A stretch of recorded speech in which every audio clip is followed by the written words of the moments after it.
Welcome to Tenor Tech, where I solve the problems you didn't even know you had. You start by measuring the rough opening and confirming your replacement window size. This prevents surprises once the sash is out. Once measured, remove the interior stops and sash using a pry bar and utility knife. Label parts so you can reinstall or reference later. Cut any old glazing or rot with a reciprocating saw where needed and score paint lines to avoid splintering. Make sure to clear the sill and check for rot. If found, plan a short repair before inserting the new unit. You dry fit the new double-hung unit to confirm squareness and the required 1/4 shim gap at each jamb. This is why you measured carefully. Once aligned, shim under the sill and at 4 corners, checking with a level vertically and horizontally.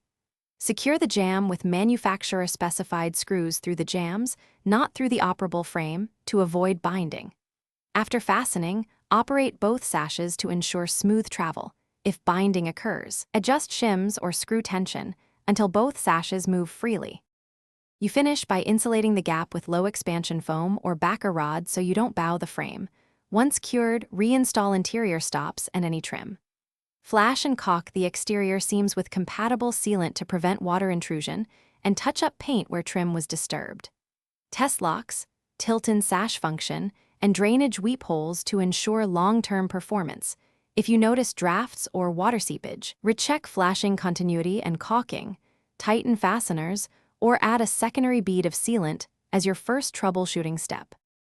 Thanks for watching. Subscribe to keep your life in tune.